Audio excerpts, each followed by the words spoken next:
ಲೂಕರ ಶುಭ ಸಂದೇಶ 11ನೇ ಅಧ್ಯಾಯ 14-20. ಒಂದಾನೊಂದು ಸಮಯದಲ್ಲಿ ಆತನು ಮೂಕ ದೆವ್ವವನ್ನು ಬಿಡಿಸುತ್ತಿದ್ದನು. ಆ ದೆವ್ವವು ಬಿಟ್ಟು ಹೋದ ಮೇಲೆ ಮೂಕನು ಮಾತಾಡಿದನು. ಅದಕ್ಕೆ ಜನರು ಆಶ್ಚರ್ಯಪಟ್ಟರು. ಆದರೆ ಅವರಲ್ಲಿ ಕೆಲವರು, ಇವನು ದೆವ್ವಗಳ ಒಡೆಯನಾದ ಬೆಲ್ಜೆಬೂಲನ ಸಹಾಯದಿಂದ ದೆವ್ವಗಳನ್ನು ಬಿಡಿಸುತ್ತಾನೆ ಅಂದರು. ಬೇರೆ ಕೆಲವರು ಆತನನ್ನು ಪರೀಕ್ಷಿಸುವುದಕ್ಕಾಗಿ, ನೀನು ಆಕಾಶದಲ್ಲಿ ಒಂದು ಸೂಚಕ ಕಾರ್ಯವನ್ನು ತೋರಿಸಿಕೊಡಬೇಕು ಎಂದು ಕೇಳಿದರು. ಆತನು ಅವರ ಆಲೋಚನೆಗಳನ್ನು ತಿಳ್ಕೊಂಡು ಅವರಿಗೆ ಹೇಳಿದ್ದೇನೆಂದರೆ, ತನ್ನಲ್ಲಿ ಭೇದ ಹುಟ್ಟಿದ ರಾಜ್ಯವು ಹಾಳಾಗುತ್ತದೆ ಮತ್ತು ತನ್ನಲ್ಲಿ ಭೇದ ಹುಟ್ಟಿದ ಮನೆ ಬೀಳುತ್ತದೆ. ಅದರಂತೆ ಸೈತಾನನು ತನ್ನಲ್ಲಿ ಭೇದ ಹುಟ್ಟಿಸಿಕೊಂಡರೆ ಅವನ ರಾಜ್ಯವು ಹೇಗೆ ಉಳಿದೀತು? ಬೆಲ್ಜೆಬೂಲನ ಬಲದಿಂದ ದೆವ್ವಗಳನ್ನು ಬಿಡಿಸುತ್ತೀ ಎಂದು ನನಗೆ ಹೇಳುತ್ತೀರಲ್ಲ. ನಾನು ಬೆಲ್ಜೆಬೂಲನ ಬಲದಿಂದ ದೆವ್ವಗಳನ್ನು ಬಿಡಿಸುವುದಾದರೆ ನಿಮ್ಮವರು ಯಾರ ಬಲದಿಂದ ಬಿಡಿಸುತ್ತಾರೆ? ಆದುದರಿಂದ ಅವರೇ ನಿಮಗೆ ನ್ಯಾಯ ತೀರಿಸುವವರಾಗುವರು. ನಾನು ದೇವರ ಬಲದಿಂದಲೇ ದೆವ್ವಗಳನ್ನು ಬಿಡಿಸುವುದಾದರೆ ದೇವರ ರಾಜ್ಯವು ನಿಮ್ಮ ಹತ್ತಿರಕ್ಕೆ ಬಂತಲ್ಲ. ಇಂದಿನ ವಾಕ್ಯ ಹೇಳ್ತದೆ, ಪ್ರಭು ಯೇಸುವಿನ ಬಲ ಏನು? ಪ್ರಭು ಯೇಸು ಯಾರ ಸಹಾಯದೊಂದಿಗೆ, ಯಾರ ಬಲದಿಂದ ಈ ಕಾರ್ಯವನ್ನ ಮಾಡ್ತಾ ಇದ್ರು? ಯಾವ ರೀತಿಯಲ್ಲಿ ಅವರು ಜೀವಿಸ್ತಾ ಇದ್ರು? ಅವರು ಯಾರ ಬಲದಿಂದ ಆ ಜೀವಿತವನ್ನ ಜೀವಿಸೋದಕ್ಕೆ ಸಾಧ್ಯ ಆಯಿತು? ಹೇಗೆ ಈ ಲೋಕವನ್ನ ಜಯಿಸೋದಕ್ಕೆ ಅವರ ಹೆಜ್ಜೆಗಳಿಗೆ ಸ್ಥಿರವಾಗಲು ಯಾವ ಶಕ್ತಿ ಸಹಾಯವಾಯಿತು? ಇದರ ಬಗ್ಗೆ ಇಂದಿನ ವಾಕ್ಯ ನಮಗೆ ಸ್ಪಷ್ಟವಾಗಿ ಹೇಳಿಕೊಡ್ತದೆ. ಹಾಗಾಗಿ ಇಂದಿನ ವಾಕ್ಯ ಹೇಳ್ತದೆ, ಒಂದಾನೊಂದು ಸಮಯದಲ್ಲಿ ಆತನು ಮೂಕ ದೆವ್ವವನ್ನು ಬಿಡಿಸುತ್ತಿದ್ದನು. ಆ ದೆವ್ವವು ಬಿಟ್ಟು ಹೋದ ಮೇಲೆ ಮೂಕನು ಮಾತಾಡಿದನು. ಅದಕ್ಕೆ ಜನರು ಆಶ್ಚರ್ಯಪಟ್ಟರು. ಆದರೆ ಅವರಲ್ಲಿ ಕೆಲವರು, ಇವನು ದೆವ್ವಗಳ ಒಡೆಯನಾದ ಬೆಲ್ಜೆಬೂಲನ ಸಹಾಯದಿಂದ ದೆವ್ವಗಳನ್ನು ಬಿಡಿಸುತ್ತಾನೆ ಅಂದರು. ಬೇರೆ ಕೆಲವರು ಆತನನ್ನು ಪರೀಕ್ಷಿಸುವುದಕ್ಕಾಗಿ, ನೀನು ಆಕಾಶದಲ್ಲಿ ಒಂದು ಸೂಚಕ ಕಾರ್ಯವನ್ನು ತೋರಿಸಿಕೊಡಬೇಕು ಎಂದು ಕೇಳಿದರು. ಇಲ್ಲಿ ನೋಡಿ, ಸ್ಪಷ್ಟವಾಗಿ ಒಬ್ಬ ತುಂಬಾ ವೇದನೆ ನರಳಾಡ್ತಾ ಇದ್ದಾನೆ. ಯಾವುದರಿಂದ? ಒಂದು ಮೂಕ ದೆವ್ವ ಅವನನ್ನು ಹಿಡ್ಕೊಂಡ್ಬಿಟ್ಟಿದೆ. ತುಂಬಾ ನರಳಾಡ್ತಾ ಇದ್ದಾನೆ. ಅವನು ಮಾತಾಡೋದಕ್ಕೂ ಸಮೇತ ಆಗ್ತಾ ಇಲ್ಲ. ಅವನ ನರಳಾಟದಿಂದ ಬಿಡುಗಡೆಯನ್ನು ಯಾರು ಕೊಟ್ಟರು? ಪ್ರಭು ಯೇಸು ಕೊಡ್ತಾರೆ. ಅಂದ್ರೆ ಒಂದು ಒಳಿತಿನ ಕಾರ್ಯ ಜರುಗ್ತಾ ಇದೆ ಅಂದ್ರೆ ಜನರ ಮನಸ್ಥಿತಿಗಳನ್ನ ನೋಡ್ರಿ. ಒಬ್ರು ಹೇಳ್ತಾರೆ, ಇವನು ಸೈತಾನನ ಸಹಾಯದಿಂದ, ಬೆಲ್ಜೆಬೂಲನ ಸಹಾಯದಿಂದ ಇದನ್ನು ಮಾಡ್ದ. ಇನ್ ಕೆಲವರು ಹೇಳ್ತಾರೆ, ನಮಗೆ ಆಕಾಶದಲ್ಲೂ ಸೂಚಕ ಕಾರ್ಯವನ್ನು ತೋರಿಸು. ಇಲ್ಲಿ ಒಂದು ಒಳ್ಳೇದಾಗಿದೆ ಅಂತ ಅವರಲ್ಲಿ ಎಲ್ಲೂ ಕೂಡ ಸಂತೋಷ ಇಲ್ಲ. ಇದು ಹೇಳ್ತದೆ, ಸಹೋದರತ್ವವೇ ಇಲ್ಲದ ಪ್ರಪಂಚ. ಇಲ್ಲಿ ಪ್ರೀತಿ ಮನಸ್ಥಿತಿಗಳಲ್ಲಿ ಯಾವುದೇ ರೀತಿಯ ಬಾಂಧವ್ಯಗಳ ನೆಲೆ ಇಲ್ಲ. ಮಾನವೀಯತೆ ಸತ್ತು ಹೋಗಿರುವಂತ ಪ್ರಪಂಚವಾಗ್ಬಿಟ್ಟಿದೆ. ಹಾಗಾಗಿ ಅಲ್ಲಿ ಆ ವ್ಯಕ್ತಿ ಸುಕ್ಷೇಮವನ್ನು ಹೊಂದಿಕೊಂಡಲ್ಲ, ಆರೋಗ್ಯವನ್ನು ಹೊಂದ್ಕೊಂಡಲ್ಲ, ಮತ್ತೆ ನಮ್ಮಲ್ಲಿ ಒಬ್ಬನಾದ್ನಲ್ಲ ಅನ್ನುವ ಸಂತೋಷಕ್ಕಿಂತ ಅವರೆಲ್ಲರಲ್ಲಿಯೂ ಕೂಡ ಈ ವ್ಯಕ್ತಿ ಹೇಗ್ ಮಾಡ್ದ, ಈ ವ್ಯಕ್ತಿ ಒಳ್ಳೇದ್ ಮಾಡ್ದ ಅನ್ನೋ ಆಲೋಚನೆ ಇಲ್ಲ. ಈ ವ್ಯಕ್ತಿ ಬೆಲ್ಜೆಬೂಲನ ಸಹಾಯದಿಂದ ಇದನ್ನ ಮಾಡಿದಾನೆ. ಈ ವ್ಯಕ್ತಿ ಆಕಾಶದಲ್ಲೂ ಒಂದು ಅದ್ಭುತವನ್ನು ತೋರಿಸ್ಲಿ ನೋಡೋಣ, ಈ ಆಲೋಚನೆಗಳಲ್ಲೇ ಮುಳುಗಿದ್ದಾರೆ. ಆದರೆ ಈ ಪರಲೋಕ ಸಾಮ್ರಾಜ್ಯದ ಬಗ್ಗೆ ಒಂದು ಉದಾಹರಣೆ ಕೊಡಬೇಕು ಅಂದ್ರೆ, ಒಬ್ಬ ದುಷ್ಟನು ಶಿಷ್ಟನಾದರೆ, ಒಬ್ಬ ಕೆಟ್ಟವನಿದನಲ್ಲ, ಅವನೇನಾದ್ರೂ ಒಳ್ಳೆಯವನಾಗ್ಬಿಟ್ರೆ ಪರಲೋಕ ಸಾಮ್ರಾಜ್ಯದಲ್ಲಿ ಸಂಭ್ರಮವೇ ನಡೀತದಂತೆ. ಹಾಗಾದ್ರೆ ತಿಳ್ಕೊಳ್ಳಿ, ಯಾವುದಾದ್ರೂ ಕೆಟ್ಟ ವ್ಯಕ್ತಿ ಪರಿಶುದ್ಧತ್ವದ ಕಡೆಗೆ ಬಂದ್ರೆ, ಸತ್ಯದ ಕಡೆಗೆ ಬಂದ್ರೆ, ದೇವರ ಸಾಮ್ರಾಜ್ಯದ ದೂತರಂತೆ ಅವನು ಆಗಲು ಸಿದ್ಧನಾಗ್ತಾ ಬಂದ್ರೆ, ಆ ಪರಲೋಕ ಸಾಮ್ರಾಜ್ಯದಲ್ಲಿರುವವರೆಲ್ಲರೂ ಸಂತೋಷ ಪಡ್ತಾರೆ, ನಮ್ಮೊಂದಿಗೆ ಇನ್ನೊಬ್ಬ ಸೇರ್ಕೊಂಡ ಅಂತ. ಆದರೆ ಈ ಲೋಕದಲ್ಲಿ ನಮ್ಮಲ್ಲಿ ಒಬ್ಬನು ಸಂತೋಷದೊಂದಿಗೆ ಬಂದಲ್ಲ, ಯಾವಾಗಲೂ ಬೇರೆಯಾಗಿದ್ದ, ಮೂಕ ದೆವ್ವದಿಂದ ನರಳಾಡ್ತಿದ್ದ, ಅವನು ನಮ್ಮಂತೆ ಆಗಿ ನಮ್ಮಲ್ಲಿ ಸಂತೋಷವನ್ನು ಹಂಚಿಕೊಳ್ಳಕ್ಕೆ ಬಂದಿದ್ದಾನೆ. ನಮ್ಮಲ್ಲಿ ಒಬ್ಬನಾಗಿದ್ದಾನೆ ಎನ್ನುವ ಸಂತೋಷ ಒಬ್ಬರಲ್ಲಿಯೂ ಇಲ್ಲ. ಇದು ನರಕದಲ್ಲಿರುವ ಆಲೋಚನೆ. ಹಾಗಿದ್ರೆ ಈ ಲೋಕದ ವ್ಯಕ್ತಿತ್ವಗಳು ಯಾವುದಕ್ಕೆ ಸಿದ್ಧರಾಗ್ತಾ ಇದ್ದಾರೆ? ನರಕಕ್ಕಾಗಿ ಸಿದ್ಧರಾಗ್ತಾ ಇದ್ದಾರೆ. ಪರಲೋಕದಲ್ಲಿ ಹಾಗಿಲ್ಲ. ಪ್ರತಿಯೊಂದು ಒಳ್ಳೆಯದಕ್ಕೂ ಕೂಡ ಸಂಭ್ರಮಿಸ್ತಾರೆ. ಯಾರಿಗೆ ಒಳ್ಳೆಯದಾದರೂ ಅವರು ಸಂಭ್ರಮಿಸ್ತಾರೆ. ಹಾಗಿದ್ರೆ ನಮ್ಮಲ್ಲಿ ಬೇರೆಯವ್ರಿಗಾಗುವ ಒಳಿತು ನಮ್ಮ ಹೃದಯದಲ್ಲಿ ಹರ್ಷವನ್ನು ತರ್ತಾ ಇದೆ ಅಂದ್ರೆ ನಾವು ಪರಲೋಕದವರಾಗಿದ್ದೇವೆ ಎಂಬುದನ್ನು ತಿಳಿದುಕೊಳ್ಬೋದು. ಅದೇ ನಮ್ಮ ಮನಸ್ಸಿನಲ್ಲಿ ಒಬ್ಬರಿಗೆ ಒಳ್ಳೆಯದಾಗುವಾಗ ನಮ್ಮ ಆಲೋಚನೆಗಳಲ್ಲಿ ಕೆಡುಕು ಬಂದರೆ, ನಮ್ಮ ಆಲೋಚನೆಗಳಲ್ಲಿ ಅದನ್ನು ಸ್ವೀಕರಿಸದಂತಹ ಮನಸ್ಥಿತಿ ಬಂದರೆ ನಿಜವಾಗಿಯೂ ನಾವು ನರಕಕ್ಕಾಗಿ ಸಿದ್ಧರಾಗ್ತಾ ಇದ್ದೀವಿ ಎನ್ನುವುದನ್ನು ತಿಳ್ಕೊಳ್ಬೋದು. ಮುಂದಿನ ವಾಕ್ಯ ಹೇಳ್ತದೆ, ಆತನು ಅವರ ಆಲೋಚನೆಗಳನ್ನು ತಿಳ್ಕೊಂಡು ಅವರಿಗೆ ಹೇಳಿದ್ದೇನೆಂದರೆ, ತನ್ನಲ್ಲಿ ಭೇದ ಹುಟ್ಟಿದ ರಾಜ್ಯವು ಹಾಳಾಗುತ್ತದೆ ಮತ್ತು ತನ್ನಲ್ಲಿ ಭೇದ ಹುಟ್ಟಿದ ಮನೆ ಬೀಳುತ್ತದೆ ಎಂತ ಅದ್ಭುತವಾದ ಮಾತನ್ನು ಹೇಳಿದರು. ಇದನ್ನ ಸ್ಪಷ್ಟವಾಗಿ ತಿಳ್ಕೊಳ್ರಿ. ಯಾವಾಗಲೂ ಒಂದು ಕುಟುಂಬ ಕಟ್ಟಲ್ಪಡಬೇಕಂದ್ರೆ ಒಂದೇ ಮನಸ್ಸಿನಿಂದ, ಪ್ರೀತಿ ಬಾಂಧವ್ಯದಿಂದ ನೆಲೆಯಾದ್ರೆ ಮಾತ್ರ ಆ ಕುಟುಂಬ ಸ್ಥಿರವಾಗ್ತದೆ. ಅವರಲ್ಲಿ ಭೇದ ಹುಟ್ಟಿದ್ರೆ, ಅಂದ್ರೆ ಒಬ್ಬರಿಗಾಗುವ ಒಳಿತು ಇನ್ನೊಬ್ಬರಿಗೆ ಇಷ್ಟ ಆಗ್ತಾ ಇಲ್ಲ, ಒಬ್ಬರ ಮಾತು ನಡಿಬೇಕು ಅಂದ್ರೆ ನನ್ನ ಮಾತು ನಡಿಬೇಕು ಅನ್ನೋ ಆಲೋಚನೆ, ಪ್ರೀತಿ ಬಾಂಧವ್ಯ ಇಲ್ಲ, ಈ ರೀತಿಯ ಆಲೋಚನೆ ಚಿಂತನೆಗಳು ನಮ್ಮಲ್ಲಿ ಮೂಡ್ಬಿಟ್ರೆ, ಒಬ್ಬೊಬ್ಬರು ಒಂದೊಂದು ದಿಕ್ಕಿನಲ್ಲಿ ಆಲೋಚನೆಗಳನ್ನ, ಒಬ್ಬೊಬ್ಬರು ಒಂದೊಂದು ರೀತಿಯಲ್ಲಿ ಅವರ ಚಿಂತನೆಗಳನ್ನ, ಒಬ್ಬೊಬ್ಬರು ಒಂದೊಂದು ರೀತಿಯಲ್ಲಿ ನಾನ್ ಬೆಳಿಬೇಕು ಅನ್ನೋ ಆಲೋಚನೆಗಳನ್ನ ತುಂಬಿಸ್ಕೊಬಿಟ್ರೆ ಒಂದು ಕುಟುಂಬ ಸರ್ವನಾಶ ಆಗಿಕ್ಕೆ ಸಂಪೂರ್ಣವಾದ ದಾರಿ ಆಗುತ್ತೆ. ಅದನ್ನ ಪ್ರಭು ಯೇಸು ಸ್ಪಷ್ಟವಾಗಿ ಹೇಳ್ತಾರೆ, ಭೇದ ಹುಟ್ಟಿದ ಸಾಮ್ರಾಜ್ಯ ಉಳಿಯಲ್ಲ, ಭೇದ ಹುಟ್ಟಿದ ಕುಟುಂಬ ಉಳಿಯಲ್ಲ. ಏಕತಾ ಜೀವಿತವನ್ನ ಎಲ್ಲರೂ ಪ್ರೀತಿ ಸೌಹಾರ್ದದ ಬದುಕಿನಲ್ಲಿ ಸೋದರತ್ವದಿಂದ ಸಂಬಂಧಗಳಲ್ಲಿ ಪ್ರೀತಿ ಬಾಂಧವ್ಯದಿಂದ ನೆಲೆಗೊಂಡಾಗ ಮಾತ್ರ ಕುಟುಂಬವಾಗಲಿ ಸಾಮ್ರಾಜ್ಯವಾಗಲಿ ಉಳಿತದೆ ಎಂಬುದನ್ನು ಹೇಳ್ತಾರೆ. ಅಂದ್ರೆ ನಾನು ಬೆಲ್ಜಿಬೂಲನ ಸಹಾಯದಿಂದ ಅವನ ಕಡೆಯವರಾದ ದೆವ್ವಗಳನ್ನೇ ಬಿಡಿಸಿದ್ದೆ ಆದರೆ ಏನಾಗ್ತದೆ, ಬೆಲ್ಜಿಬೂಲನು ತನ್ನ ಸೈನಿಕರನ್ನ ಏನು ಮಾಡ್ತಾ ಇದ್ದಾನೆ, ವಿರೋಧಿಸ್ತಾ ಇದ್ದಾನೆ. ತನ್ನ ಸೈನಿಕರಿಗೆ ನೆಮ್ಮದಿಯಾಗಿರಕ್ ಬಿಡ್ತಾ ಇಲ್ಲ. ಅಂದ್ರೆ ಅವರ ಸಾಮ್ರಾಜ್ಯ ಉಳಿತದ, ಹೊಡೆದೋಗ್ತದೆ. ಮುಂದಕ್ಕೆ ಹೇಳ್ತಾರೆ, ಬೆಲ್ಜಿಬೂಲನ ಬಲದಿಂದ ದೆವ್ವಗಳನ್ನು ಬಿಡಿಸುತ್ತೀ ಎಂದು ನನಗೆ ಹೇಳುತ್ತೀರಲ್ಲ. ನಾನು ಬೆಲ್ಜಿಬೂಲನ ಬಲದಿಂದ ದೆವ್ವಗಳನ್ನು ಬಿಡಿಸುವುದಾದರೆ ನಿಮ್ಮವರು ಯಾರ ಬಲದಿಂದ ಬಿಡಿಸುತ್ತಾರೆ? ಆದ್ದರಿಂದ ಅವರೇ ನಿಮಗೆ ನ್ಯಾಯ ತೀರಿಸುವವರಾಗುವರು. ಅಂದ್ರೆ ಸ್ಪಷ್ಟವಾಗಿ ತಿಳ್ಕೊಳ್ರಿ, ದೆವ್ವಗಳನ್ನು ಬಿಡಿಸೋದಿಕ್ಕೆ ಸ್ವಲ್ಪ ಜನ ಇದ್ರು, ಅರ್ಥ ಆಗ್ತಿದೆ ಅಲ್ವಾ? ಹಾಗಾಗಿ ಅವರು ಸ್ಪಷ್ಟವಾಗಿ ಹೇಳ್ತಾರೆ, ನಾನ್ ನ್ಯಾಯ ತೀರಿಸೋದು ಬೇಡ, ನಿಮ್ಮಲ್ಲಿಯೇ ದೆವ್ವಗಳನ್ನು ಬಿಡಿಸ್ತಾರಲ್ಲ ಅವರೇ ನಿಮ್ಮ ನ್ಯಾಯವನ್ನು ತೀರಿಸ್ಲಿ. ಯಾಕೆಂದ್ರೆ ಅವರಿಗೆ ಗೊತ್ತು ತಾವು ಯಾವ ಅಧಿಕಾರದಿಂದ ಅದನ್ನ ಮಾಡ್ತಾ ಇದ್ದೀವಿ ಅನ್ನೋದು ಅವರಿಗೆ ಗೊತ್ತು. ಇದನ್ನ ಸ್ಪಷ್ಟವಾಗಿ ನಾವು ಅರ್ಥ ಮಾಡ್ಕೊಳ್ಬೇಕು. ಈ ಕುಟುಂಬದಲ್ಲಾಗಲಿ ಸಾಮ್ರಾಜ್ಯದಲ್ಲಾಗಲಿ ನಮ್ಮಲ್ಲಿ ಏಕತಾ ಮನಸ್ಥಿತಿ ಇರಬೇಕು. ನಾವು ಒಂದಾಗಿದ್ದಾಗ ನಮ್ಮ ಕುಟುಂಬಗಳು ಕಟ್ಟಲ್ಪಡ್ತವೆ, ಬಲಿಷ್ಠಪಡಿಸಲ್ಪಡ್ತವೆ. ಆ ಒಂದು ಆಲೋಚನೆ ನಮ್ಮಲ್ಲಿದ್ದಾಗ ನಾವು ಸೋಲೋಕೆ ಸಿದ್ಧರಾಗ್ತೀವಿ. ಯಾವಾಗ ಸೋಲಕ್ಕೆ ಹೆದರದಂತೆ ಸೋಲಕ್ಕೆ ಸಿದ್ಧವಾಗಿರುವ ವ್ಯಕ್ತಿತ್ವಗಳಿದ್ದಾರೋ ಆ ಕುಟುಂಬಗಳು ಬಲಿಷ್ಠವಾಗಿ ನಿಲ್ತವೆ. ಯಾಕೆಂದ್ರೆ ಅಲ್ಲಿ ತಾಳ್ಮೆ ಇದೆ, ಪ್ರೀತಿ ಇದೆ. ಅರ್ಥ ಆಗ್ತಿದೆ ಅಲ್ವಾ? ನಾನು ತುಂಬಾ ನನ್ನ ಮಗನನ್ನ ಪ್ರೀತಿಸ್ತೀನಿ ಅಂತಂದಾಗ ಅವ್ರು ಮಾಡಿದ ತಪ್ಪುಗಳು ಕೂಡ ನಮಗೊಂದೊಂದ್ಸರಿ ಕಂಡು ಬರಲ್ಲ. ಅದೇ ನಾನು ನನ್ನ ಕುಟುಂಬದಲ್ಲಿರೋ ಯಾವುದಾದ್ರೂ ಒಬ್ಬ ವ್ಯಕ್ತಿ ನನಗೆ ಇಷ್ಟ ಇಲ್ಲ ಅಂದ್ರೆ ಅವ್ರ ವ್ಯಕ್ತಿ ಏನೇ ಒಳ್ಳೆಯದು ಮಾಡ್ತಿದ್ರು ಅದರಲ್ಲಿ ತಪ್ಪು ಹುಡುಕ್ತಲೇ ಇರ್ತೀವಿ. ಇಷ್ಟೇ ವ್ಯತ್ಯಾಸ. ಸಾಮ್ರಾಜ್ಯದಲ್ಲಿ ಆಗಲಿ ಜನರ ನಡುವೆ ಇರುವಾಗ ಆಗಲಿ ನಮ್ಮಲ್ಲಿ ಯಾವಾಗ ಒಳ್ಳೆಯತನ ಇರ್ತದೋ ಆಗ ಒಳ್ಳೆಯದು ಎಲ್ಲೇ ನಡೆದ್ರೂ ನಾವು ಸಂತೋಷಿಸ್ತೀವಿ. ನಮ್ಮಲ್ಲಿ ಕೆಟ್ಟತನ ಇದ್ದಾಗ ನಾವು ಅವರಲ್ಲಿ ಎಂಥ ಒಳ್ಳೆಯದು ನಡೆದ್ರೂ ಅದರಲ್ಲಿ ತಪ್ಪನ್ನು ಹುಡುಕ್ತಾ ಇರ್ತೀವಿ. ಹಾಗೇನೆ ಇಲ್ಲೂ ಕೂಡ ಮಾಡ್ತಾರೆ. ಆಗ ಪ್ರಭು ಯೇಸು ಹೇಳಿದಿಷ್ಟೇ, ನಿಮ್ಮಲ್ಲಿ ಮಾಡ್ತಾರಲ್ವಾ ಅದ್ಭುತವನ್ನ, ಆ ಅದ್ಭುತ ಯಾರಿಂದ ಮಾಡ್ತಾರೆ, ಯಾವ ಅಧಿಕಾರದಿಂದ ಮಾಡ್ತಾರೆ, ಅವರೇ ನಿಮಗೆ ನ್ಯಾಯ ತೀರಿಸಲಿ ಅಂತ ಹೇಳ್ತಾರೆ. ಅಂದ್ರೆ ಅಲ್ಲಿ ಒಳಾಂಗಣದಲ್ಲಿನ ಶಕ್ತಿ ಯಾರಿಗೆ ಗೊತ್ತಿದೆಯೋ, ಆ ಸತ್ಯತೆ ಯಾರಿಗೆ ಗೊತ್ತಿದೆಯೋ ಅವರಿಗೆ ಮಾತ್ರ ನೆರವೇರುತ್ತಿರುವ ಕಾರ್ಯ ಯಾವ ಬಲದಿಂದ ಆಗ್ತಾ ಇದೆ ಅಂತ ಗೊತ್ತಾಗತ್ತೆ. ಅರ್ಥ ಆಗ್ತಿದೆ ಅಲ್ವಾ? ಹಾಗಾಗಿ ನಮ್ಗೆ ಸ್ಪಷ್ಟವಾಗಿ ತಿಳ್ಕೊಳ್ಳುವಂತಹ ಮನಸ್ಥಿತಿ ಇದ್ರೆ ನೋಡು, ಮಕ್ಕಳಿಗೆ ಹಣ್ಣುಗಳ ಬಗ್ಗೆ ಗೊತ್ತಿಲ್ಲ ಅಂತ ಅನ್ಕೊಳ್ಳಿ. ಇನ್ನು ಚಿಕ್ಕ ಮಕ್ಕಳು, ಪುಟಾಣಿ ಮಕ್ಕಳು, ಅವಕ್ಕೆ ಹಣ್ಣು ಬಗ್ಗೆ ಗೊತ್ತಿಲ್ಲ. ಆದ್ರೆ ನಿಮಗೇನು ಗೊತ್ತು? ಮಾವಿನ ಹಣ್ಣು ಯಾವುದು ಗೊತ್ತು, ಸಪೋಟ ಯಾವುದು ಗೊತ್ತು, ಪ್ರತಿಯೊಂದು ಹಣ್ಣುಗಳು ಗೊತ್ತು ಅಲ್ವಾ?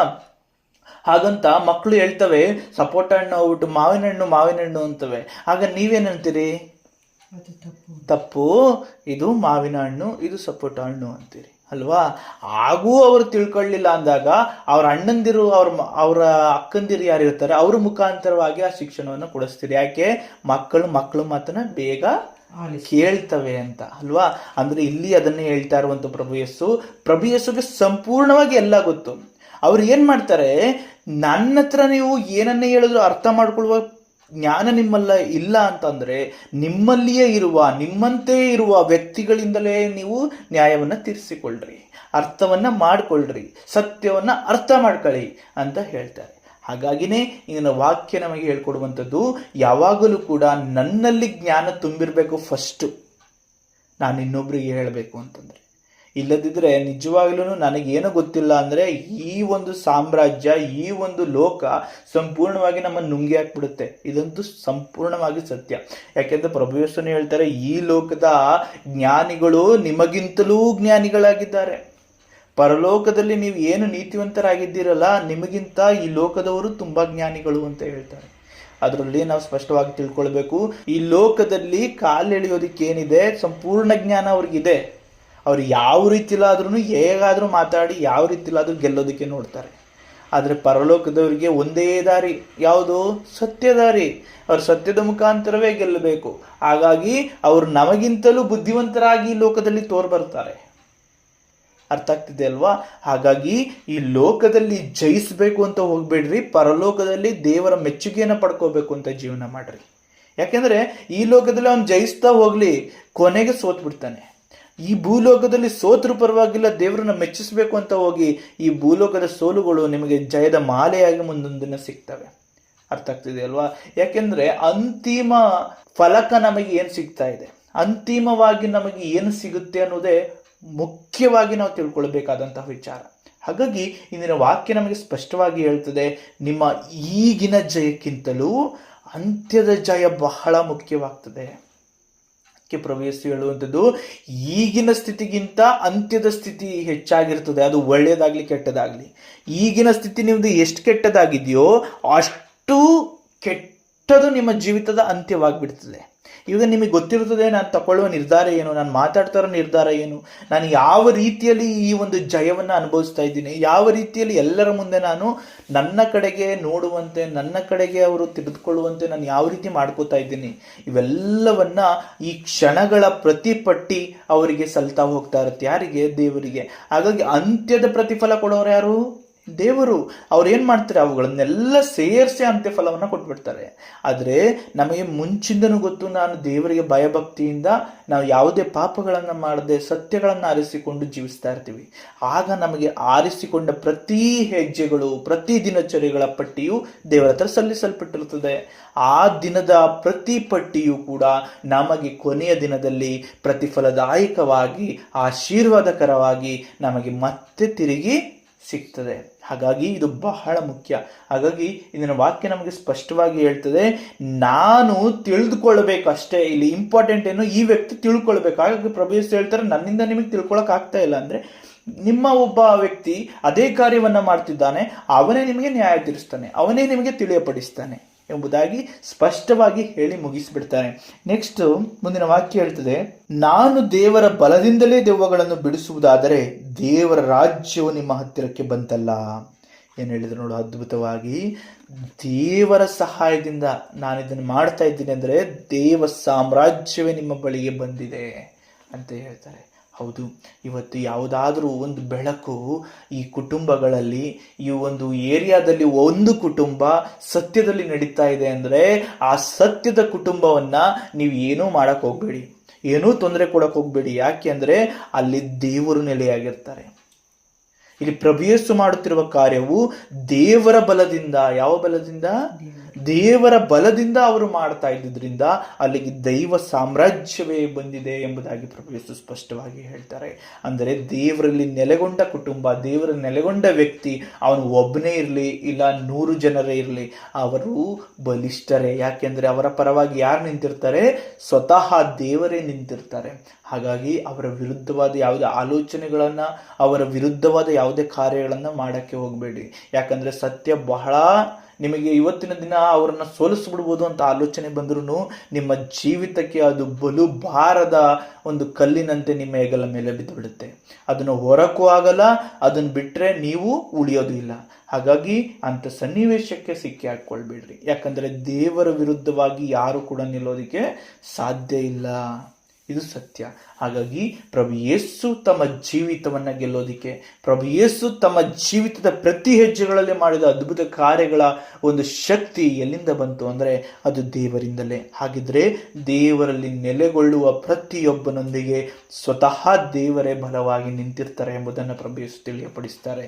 ಹಾಗಾಗಿ ನಾವೆಲ್ಲರೂ ಕೂಡ ದೇವರಿಗೆ ಅಧೀನರಾಗೋಣ, ದೇವರ ಕಾರ್ಯಗಳನ್ನು ಅರಿತುಕೊಳ್ಳುವ ಜ್ಞಾನದ ಕಡೆಗೆ ಸಾಗೋಣ, ದೇವರ ವಿಚಾರಗಳನ್ನು ತಿಳಿದುಕೊಳ್ಳುವ ಸಾಮರ್ಥ್ಯ ನಮಗೆ ದೊರೆಯಲಿ ಎಂಬುದಾಗಿ ದೇವರಲ್ಲಿ ಪ್ರಾರ್ಥಿಸೋಣ. ಈ ಲೋಕ ಸತ್ಯವನ್ನ ಇಷ್ಟಪಡಲ್ಲ.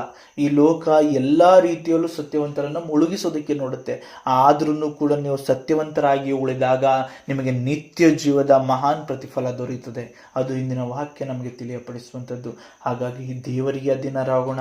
ದೇವರೊಬ್ಬರು ನಮ್ಮೊಂದಿಗಿದ್ರೆ ಸಾಕು. ಇಡೀ ಲೋಕದಲ್ಲಿ ನನ್ನ ಸ್ಥಿತಿಗತಿ ಏನು ಅದು ಲೆಕ್ಕಕ್ಕಿಲ್ಲ. ಪರಲೋಕದಲ್ಲಿ ನಾನಿದ್ದೇನಾ, ನಾನು ಉಳ್ಕೋತೀನ, ನನಗೊಂದು ಜಾಗ ಸಿಗ್ತದ, ಅದು ಬಹಳ ಇಂಪಾರ್ಟೆಂಟ್ ಆಗುತ್ತೆ. ಯಾಕಂದ್ರೆ ಸಿರಿವಂತ ಮತ್ತು ಲಾಜರನ ಬಗ್ಗೆ ನಮಗೆ ಕತೆ ಸಂಪೂರ್ಣವಾಗಿ ಗೊತ್ತು ಅಲ್ವಾ. ಅಷ್ಟು ಶ್ರೀಮಂತನಾದ ವ್ಯಕ್ತಿ, ಅಷ್ಟು ಪ್ರತಿದಿನವೂ ಕೂಡ ಸಂಭ್ರಮಿಸಿದ ವ್ಯಕ್ತಿ, ಕೊನೆಗೆ ಎಲ್ಲಿದ್ದ? ನರಕದಲ್ಲಿದ್ದ, ನರಳಾಡ್ತಿದ್ದ. ಆದರೆ ಅಷ್ಟೂ ದಿನಚರಿಗಳಲ್ಲಿಯೂ ಕೂಡ ನರಳಿದ ವ್ಯಕ್ತಿ ಕೊನೆಗೆ ಆ ಲಾಜರ್ ಎಲ್ಲಿದ್ದ? ಅಬ್ರಹಾಮನ ಹೆಗಲಿಗೆ ಹೊರಗಿಕೊಂಡಿದ್ದ. ಹಾಗಿದ್ರೆ ನಾವು ಸ್ಪಷ್ಟವಾಗಿ ತಿಳ್ಕೊಳ್ಳಿ, ಕೊನೆಯ ಅಂತಿಮ ಪ್ರತಿಫಲವೇ ನಿತ್ಯ ಪ್ರತಿಫಲವಾಗಿರ್ತದೆ. ಅಲ್ಲಿ ಸಾವಿಲ್ಲ. ನಾನು ನರಕದಲ್ಲಿದ್ದರೆ ನನಗೆ ಸಾವಿಲ್ಲ, ಅಲ್ಲಿ ನರಳುತ್ತಾನೆ ಇರೋದೆ. ನಾನು ಸ್ವರ್ಗದಲ್ಲಿದೆ, ಅಲ್ಲೂ ಸಾವಿಲ್ಲ, ನಾನು ಅಲ್ಲಿ ಅನುಭವಿಸ್ತಾ ಸಂತೋಷ, ನೆಮ್ಮದಿ, ಸಮಾಧಾನದಿಂದ ಜೀವಿಸುವುದೇ. ಹಾಗಿದ್ರೆ ಇಲ್ಲಿ ಅಲ್ಪ ಕಾಲ, 60 ವರ್ಷನೋ ಇಲ್ಲ 100 ವರ್ಷನೇ ಬದುಕ್ತೆ ಅನ್ಕೋ, ಆದ್ರೆ ಆ 100 ವರ್ಷಕ್ಕಿಂತ ಜಾಸ್ತಿ ಇಲ್ಲ. ನಿನ್ಗೆ 50 ವರ್ಷ ಅಂತ ಇದ್ರೆ 50 ವರ್ಷ, ಅದಕ್ಕಿಂತ ಜಾಸ್ತಿ ಇಲ್ಲ. ನಿನಗೆ ಎಷ್ಟು ಬರ್ದಿದ್ದಾರೆ ಅಷ್ಟೋ ಇಲ್ಲಿ ಲಿಮಿಟ್ ಇದೆ. ಆದರೆ ಪರಲೋಕದಲ್ಲಿ ಆಗಲಿ ನರಕದಲ್ಲಿ ಆಗಲಿ ಲಿಮಿಟ್ ಇರೋದಿಲ್ಲ. ಅದು ಏನಿರುತ್ತೋ ಅದನ್ನು ಅನುಭವಿಸ್ತಾ ಹೋಗ್ತಾನೆ ಇರಬೇಕು. ಹಾಗಿದ್ರೆ ನಾವು ಯಾವುದಕ್ಕಾಗಿ ಕಷ್ಟಪಡಬೇಕು? ನಮ್ಮ ಸರಿಯಾದ ಜೀವಿತ ಇದೆಯಲ್ಲ, ಅದು ಪರಲೋಕಕ್ಕೆ ಸೇರಲಿ ಅಂತ ಇವತ್ತು ಕಷ್ಟಪಡಬೇಕು. ಹಾಗಾಗಿ ಇಂದಿನ ಸತ್ಯ ನಡೆಗಳು ನಮ್ಮನ್ನು ಅಂದಿನ ನಿತ್ಯ ಜೀವದ ಕಡೆಗೆ ನಡೆಸ್ತದೆ ಎಂಬುದನ್ನು ಇಂದಿನ ವಾಕ್ಯ ಹೇಳಿಕೊಡ್ತದೆ. ನಾವು ದೇವರ ಬಲದಿಂದಲೇ ಜೀವಿಸುವವರಾಗಬೇಕು. ನಮ್ಮಲ್ಲಿ ಸತ್ಯ ಅಡಗಿರಬೇಕು. ನಮ್ಮಲ್ಲಿ ನಿತ್ಯಕ್ಕೂ ಜೀವಿಸುವಂತಹ ಪ್ರಾಮಾಣಿಕತೆ, ನೀತಿವಂತಿಕೆ ನೆಲೆಯಾಗಿರಬೇಕು. ನಮ್ಮ ಹೃದಯದಲ್ಲಿ ಯಾವಾಗಲೂ ಬೇರೆಯವರಿಗಾಗುವ ಒಳ್ಳೆಯದನ್ನು ನೋಡಿ ಸಂತೋಷಿಸುವಂತಹ ಮನಸ್ಸು ನಮ್ಮದಾಗಬೇಕು. ಅಂತ ವಿಶಾಲ ಹೃದಯ ನಮ್ಮದಾಗಲಿ ಎಂಬುದಾಗಿ ಸರ್ವೇಶ್ವರ ಸ್ವಾಮಿಯನ್ನ ಪ್ರಭು ಯೇಸು ಕ್ರಿಸ್ತರ ನಾಮದ ಮುಖಾಂತರವಾಗಿ ಪ್ರಾರ್ಥಿಸೋಣ. ಆಮೇನ್. ಪ್ರೀತಿ ಸ್ವರೂಪನಾದ ತಂದೆಯೇ, ಕೃಪಾಳು ದೇವನೇ, ಕರುಣಿಸುವ ಆತನೇ, ಜೀವದಾಯಕನೇ, ಇಂಥ ಅದ್ಭುತ ಕ್ಷಣವನ್ನು ಒದಗಿಸಿಕೊಟ್ಟು ನಮ್ಮ ಹೃದಯಗಳನ್ನು ತೆರೆದಿರಿ ಸ್ವಾಮಿ. ಹೌದು, ನಾವು ಯಾರಿಗಾದರೂ ಒಳ್ಳೆಯದಾಗುವುದನ್ನು ನೋಡಿದರೆ, ಯಾರಿಗಾದರೂ ನೀವು ಒದಗಿಸಿಕೊಟ್ಟದ್ದನ್ನು ನೋಡಿ ನಾವು ಹೊಟ್ಟೆ ಕಿಚ್ಚು ಪಡುವುದಾದರೆ, ಅಥವಾ ಅವರ ವಿರುದ್ಧವಾದ ಕಾರ್ಯಗಳಲ್ಲಿ ತೊಡಗಿದ್ದೇ ಆಗಿದ್ದರೆ, ಅಥವಾ ಅವರ ವಿರುದ್ಧವಾಗಿ ಮಾತಾಡುವುದರ ಕಡೆಗೆ ಗಮನಿಸಿದ್ದೇ ಆದರೆ ಅದು ನಮಗೆ ಅದು ಕಂಟಕವಾಗುವಂಥದ್ದಾಗಿದೆ ಎಂಬುದನ್ನು ತಿಳಿಯಪಡಿಸಿದ್ದೀರಿ. ನಮ್ಮ ಹೃದಯ ಯಾವಾಗ ಒಳಿತನ್ನು ಅನುಭವಿಸುತ್ತಿರುವ ವ್ಯಕ್ತಿಯಿಂದ ನಾವು ಕೂಡ ಸಂತೋಷಿಸ್ತೇವೋ ಅವತ್ತು ನಾವು ನಿತ್ಯ ಜೀವಕ್ಕೆ ಪಾತ್ರರಾದ ವ್ಯಕ್ತಿಗಳಾಗಿರ್ತೀವಿ ಎಂಬುದನ್ನು ಇಂದಿನ ವಾಕ್ಯದ ಮೂಲಕ ತಿಳಿಯಪಡಿಸಿದ್ದೀರಿ. ನಮ್ಮನ್ನು ನಾವು ಅವಲೋಕಿಸುವ, ನಮ್ಮನ್ನು ನಾವು ಪರೀಕ್ಷಿಸಿ ತಿಳಿದುಕೊಳ್ಳುವ ಒಂದು ದಾರಿಯನ್ನು ನಮಗೆ ತಿಳಿಯಪಡಿಸಿದ್ದೀರಿ ಸ್ವಾಮಿ. ಹೌದು, ಯಾರಿಗೇ ಒಳ್ಳೆಯದಾಗ್ತಾ ಇದ್ರು ಅದು ನನಗೆ ಸಂತೋಷವನ್ನು ತರುವುದಾದರೆ ನಾನು ಪರಲೋಕಕ್ಕೆ ಸಿದ್ಧನಿದ್ದೇನೆ ಎನ್ನುವುದನ್ನು ಇಂದಿನ ವಾಕ್ಯದ ಮೂಲಕವಾಗಿ ತಿಳಿಯಪಡಿಸಿದ್ದೀರಿ ಸ್ವಾಮಿ. ಆ ಒಂದು ನಿಟ್ಟಿನಲ್ಲಿ ನಮ್ಮ ಹೃದಯದ ಪರೀಕ್ಷೆಯನ್ನು ನಾವು ಈ ಲೋಕದಲ್ಲಿ ಜೀವಿಸುವಾಗ ಮಾಡಲು ಬೇಕಾದ ಜ್ಞಾನ, ಬುದ್ಧಿ, ವಿವೇಕಗಳಿಂದ ತುಂಬಿಸಿರಿ. ಹಾಗೆಯೇ ನಮ್ಮ ಹೃದಯವು ಸದಾ ಅಂಥ ವಿಚಾರಗಳಲ್ಲಿ ಸಂತೋಷಿಸುವ, ಸಂಭ್ರಮಿಸುವಂತಹ ಆಲೋಚನೆ, ಚಿಂತನೆಗಳಿಗೆ ಒಳಪಡುವಂತಹ ವಿಶಾಲ ಹೃದಯವಂತಿಕೆ, ವಿಶಾಲವಾದ ಮನಸ್ಥಿತಿ, ವಿಶಾಲವಾದ ಜ್ಞಾನವನ್ನು ನಮ್ಮಲ್ಲಿ ತುಂಬಿಸಿರಿ. ಮತ್ತು ತಂದೆಯಾದ ದೇವರೇ, ನಿಮ್ಮ ಭುಜಬಲ ಪರಾಕ್ರಮದಿಂದ, ನಿಮ್ಮ ಸಹಾಯದಿಂದ ನಾವು ಈ ಲೋಕದಲ್ಲಿ ಜೀವಿಸಲು, ನಾವು ಸಂಪೂರ್ಣ ನಿಮಗೆ ವಿಧೇಯರಾಗಿ ಬದುಕಲು ಬೇಕಾದ ವರದಾನಗಳಿಂದ, ಆತ್ಮರ ಬಲದಿಂದ ನಮ್ಮನ್ನು ತುಂಬಿಸಿ ಮುನ್ನಡೆಸಿರಿ ಎಂಬುದಾಗಿ ಪ್ರಭು ಯೇಸು ಕ್ರಿಸ್ತರ ಪರಿಶುದ್ಧ ನಾಮದ ಮುಖಾಂತರವಾಗಿ ನಿಮ್ಮನ್ನು ಪ್ರಾರ್ಥಿಸುತ್ತೇವೆ ತಂದೆಯೇ. ಆಮೇನ್.